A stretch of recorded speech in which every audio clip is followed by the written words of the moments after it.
제12부 AD 70년 성전의 마지막 날. 로마는 왜 예루살렘 성전을 파괴했는가? 프롤로그 사라진 황금의 성전. 서기 70년 여름 예루살렘 도시 전체가 절망 속에 잠겨 있었습니다. 수십 년에 걸쳐 완성된 거대한 성전. 헤롯 대왕이 자신의 이름과 권력을 걸고 건설했던 가장 화려한 종교 건축물. 흰 대리석 벽은 햇빛을 받아 빛났고 황금으로 장식된 부분은 멀리서도 눈부시게 보였습니다. 유대인들에게 이곳은 단순한 건물이 아니었습니다. 그곳은 하나님께서 이스라엘 가운데 거하신다고 믿었던 장소였습니다. 그러나 그해 여름, 로마 군단의 불길은 성전들을 덮었고 수백 년 동안 이어진 제2성전 시대는 막을 내리게 됩니다. 1. 성전 파괴의 씨앗. 로마 지배와 유대인의 갈등. 성전 파괴는 하루아침에 일어난 사건이 아니었습니다. 그 원인은 수십 년 동안 쌓여온 정치적, 종교적 갈등 속에 있었습니다. 기원전 63년 로마의 장군 폼페이우스, 네우스 폼페이우스 매그누스 BC 1606석 8년은 예루살렘을 점령했습니다.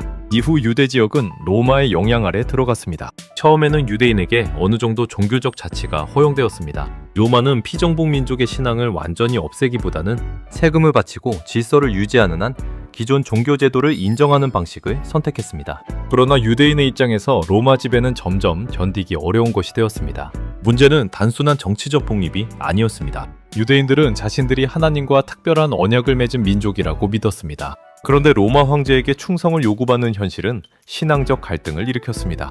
2. 헤롯 이후 흔들리는 유대 사회.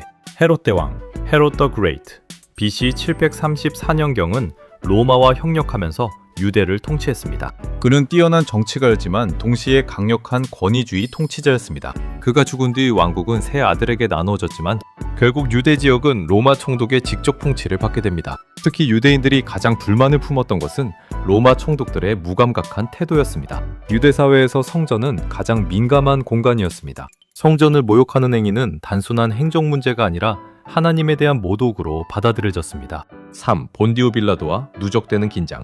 예수 시대의 총독 본디오 빌라도, 폰티어스 파일레이, 재임 AD 2636년경은 대표적인 사례입니다. 빌라도는 로마의 권위를 강조하는 인물이었습니다. 그는 예루살렘에 로마 군기를 들여오려 했고 유대인들은 그 안에 황제 숭배의 요소가 있다고 반발했습니다. 또 다른 사건은 성전 재정을 이용한 수로 건설 문제였습니다. 빌라도는 예루살렘에 물을 공급하기 위해 성전 금고를 사용하려 했습니다. 그러나 유대인들은 거룩한 성전의 돈을 로마 행정사업에 사용하는 것이라며 반대했습니다. 이러한 사건들은 작은 충돌처럼 보였지만 유대인들에게는 반복되는 모욕과 억압의 경험으로 축적되었습니다. 4. 유대 사회 내부의 분열. 하지만 유대 사회의 문제는 로마만이 아니었습니다.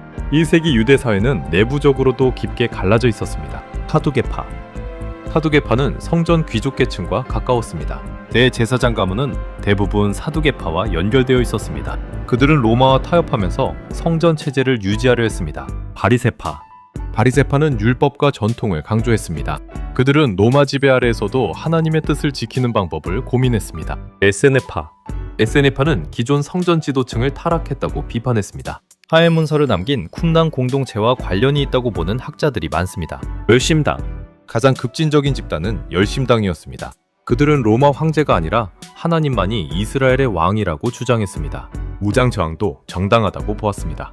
5년 유해대제 16년 전쟁의 시작. 마침내 긴장은 폭발했습니다. 서기 66년 유대 지역에서 대규모 반란이 발생했습니다. 직접적인 계기는 로마 총독 게지우스 플로루스, 예수유스 플로루스 부패와 강압적인 통치였습니다. 플로루스는 성전 금고에서 막대한 돈을 가져가려 했습니다. 예루살렘 시민들은 분노했고 시위는 폭동으로 발전했습니다. 그러나 이번에는 이전과 달랐습니다. 단순한 항의가 아니라 로마 지배 자체를 끝내려는 독립전쟁으로 발전했습니다. 반란군은 예루살렘에서 로마 수비대를 몰아냈습니다. 일부 지역에서는 로마 행정체계가 무너졌습니다.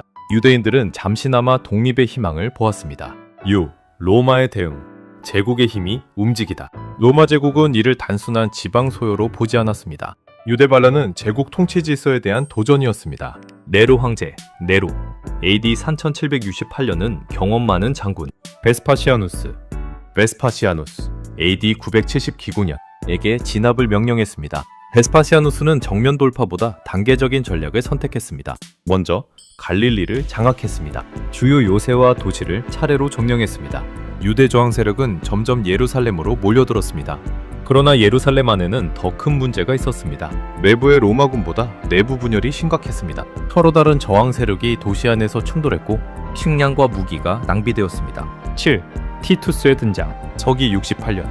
로마에서는 거대한 정치적 변화가 일어납니다. 네로 황제가 몰락하고 로마는 내전에 가까운 혼란에 빠집니다. 결국 베스파시아누스가 황제가 됩니다. 그는 아들 티투스, 타이투스 플레비우스 베스파시아누스 AD 3981년에게 예루살렘 공격을 맡깁니다. 티투스는 젊었지만 뛰어난 군사 지휘관이었습니다. 그가 이끄는 로마군은 정예병력이었습니다. 제5군단, 제10군단, 제12군단, 제15군단 등이 투입되었습니다. 그리고 서기 70년, 로마군은 예루살렘을 완전히 포위합니다. 성전의 마지막 날이 다가오고 있었습니다. 8. 포위된 예루살렘 성벽 간의 전쟁. 서기 70년, 티투스, 타이투스 플레비어스 베스파지아누스 AD 3981년가 이끄는 로마군은 예루살렘에 도착했습니다. 예루살렘은 천혜의 요새였습니다. 높은 언덕 위에 건설된 도시, 견고한 성벽, 그리고 무엇보다 유대인들에게는 마지막까지 지켜야 할 성전이 있었습니다. 그러나 예루살렘의 가장 큰 약점은 외부가 아니라 내부였습니다. 도시 안에는 여러 저항 세력이 존재했습니다. 대표적인 인물은 시몬 바르기오라, 요한 기스칼라, 존 오브 기스칼라 였습니다. 두 세력은 모두 로마에 맞서 싸웠지만 서로 협력하기보다 도시의 주도권을 놓고 충돌했습니다. 조세푸스 플레비어스는 유대 전쟁사 주이시 월에서 이 시기의 모습을 매우 비극적으로 기록합니다. 그는 내부 분열이 로마군보다 더 큰 피해를 가져왔다고 보았습니다. 식량이 부족해졌고 도시는 혼란에 빠졌으며 같은 유대인끼리 싸우는 상황까지 벌어졌습니다. 9. 예루살렘의 굶주림. 로마군의 가장 강력한 무기는 칼이 아니었습니다. 바로 포위였습니다. 로마군은 도시 주변에 포위망을 만들었습니다. 식량과 물자의 이동을 차단했습니다. 시간이 흐를수록 예루살렘 내부의 상황은 악화되었습니다. 요세푸스는 극심한 기근 속에서 사람들이 가죽 조각과 말사료까지 먹었다고 기록합니다. 물론 그의 기록에는 로마 편에서 유대 반란을 비판하려는 의도가 포함되어 있을 수 있습니다. 그러나 고고학 자료와 당시 상황을 종합하면 포위전이 도시 주민들에게 엄청난 고통을 가져왔다는 사실은 분명합니다. 10. 성전을 둘러싼 마지막 전투. 로마군은 차례로 예루살렘의 외곽 방어선을 무너뜨렸습니다. 마침내 그들은 성전 지역을 향해 진격했습니다. 성전은 단순한 군사 목표가 아니었습니다. 로마에게 성전은 반란의 중심지였습니다. 유대인들에게 성전은 마지막 희망이었습니다. 성전 주변에서는 치열한 전투가 벌어졌습니다. 유대 저항군은 성전을 지키기 위해 끝까지 싸웠습니다. 로마군은 공성장비를 이용해 벽을 무너뜨리고 점차 성전뜰 안으로 들어갔습니다. 11일 불타는 헤롯 성전. 서기 70년 8월경 역사의 방향을 바꾸는 사건이 발생합니다. 성전이 불타기 시작한 것입니다. 요세푸스는 누가 처음 불을 질렀는지에 대해 복잡한 기록을 남깁니다. 일부 기록에서는 한 로마 병사가 우연히 불을 던졌다고 설명합니다. 티투스가 성전을 보존하려 했다는 주장도 있습니다. 그러나 전투 상황 속에서 화재는 걷잡을 수 없이 번졌습니다. 황금으로 장식된 성전은 불길에 휩싸였습니다. 뜨거운 열기는 금 장식을 녹였고 녹아내린 금은 볼틈으로 흘러들어갔습니다. 로마 병사들은 금을 얻기 위해 성전의 돌을 하나씩 해체했습니다. 결국 헤롯 대왕이 건설한 가장 위대한 건축물은 폐허가 되었습니다. 12. 성전의 보물, 메노라의 운명.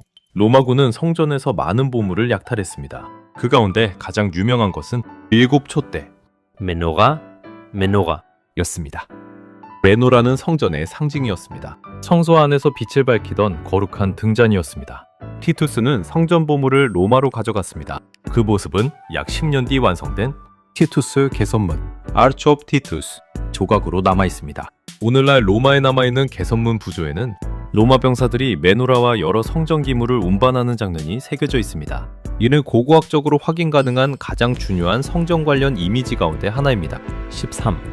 언약궤는 어디로 갔는가? 흥미로운 점은 메노라와 달리 언약궤, Ark of the Covenant는 기록에 나타나지 않는다는 것입니다. 이미 바빌론에 의해 제2성전이 파괴될 때 사라졌거나 제2성전 시대에는 존재하지 않았을 가능성이 높습니다. 로마가 가져간 것은 제2성전의 보물이었습니다. 언약궤의 행방은 오늘날까지도 역사상 가장 큰 미스터리 가운데 하나로 남아있습니다. 14전 성전 파괴 이후 유대교의 변화. 성전이 사라진 것은 유대교 역사에서 엄청난 충격이었습니다. 왜냐하면 당시 유대교는 성전을 중심으로 운영되었기 때문입니다. 제사, 대제사장, 선전의식, 순례절기, 모든 것이 근본적으로 변해야 했습니다. 그러나 유대교는 사라지지 않았습니다. 새로운 중심이 등장했습니다. 바로 율법 연구, 회당, 랍비 전통이었습니다. 바리새파 전통을 계승한 랍비들은 성전 없는 시대에 맞는 새로운 유대교를 발전시켰습니다. 이 과정에서 훗날 미슈나, 미시나,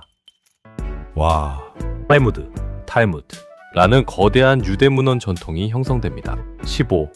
기독교 역사와 성전 파괴. 성전 파괴는 초기 기독교에도 큰 의미를 가졌습니다. 예수는 복음서에서 성전 파괴를 예고하는 것으로 해석되는 말씀을 남겼습니다. 초기 기독교인들은 AD 70년 사건을 자신들의 신학적 관점에서 해석했습니다. 그러나 역사적으로 중요한 점은 성전 파괴가 유대교와 기독교 모두에게 새로운 시대를 열었다는 것입니다. 유대교는 성전 없는 신앙 체계로 변화했고 기독교는 예루살렘 성전 중심의 유대교와 구별되는 방향으로 발전했습니다. 16.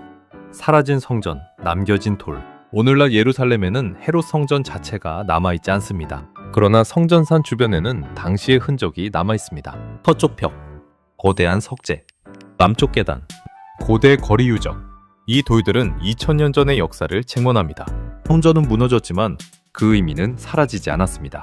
그곳에서 이루어진 기도, 희생, 논쟁, 희망은 이후 세계사의 흐름에 깊은 흔적을 남겼습니다. 제12부 결론.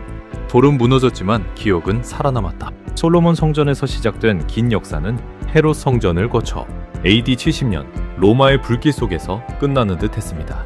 그러나 역사는 건물만으로 이어지지 않습니다. 인간이 기억하고, 기록하고, 해석하는 순간 역사는 계속됩니다. 예루살렘 성전은 사라졌습니다. 하지만 그 성전을 둘러싼 질문은 오늘날까지 이어지고 있습니다. 언약궤는 어디에 있는가? 성전의 진정한 의미는 무엇인가? 인간은 왜 거룩한 공간을 만들고 지키려 하는가? 바로 이러한 질문 때문에 2000년 전 사라진 성전은 오늘날에도 여전히 세계사의 중심에 남아 있습니다. 다음 제13부 예고. 제13부 성전 없는 시대의 탄생. 랍비, 유대교와 초기 기독교는 어떻게 변화했는가? 성전 파괴 이후 유대인의 선택. 요하난 벤자카이와 얌리아 전승, 미슈나의 탄생. 회당 중심사회. 초기 기독교와 유대교의 분리. 사라진 성전이 남긴 유산으로 이어집니다.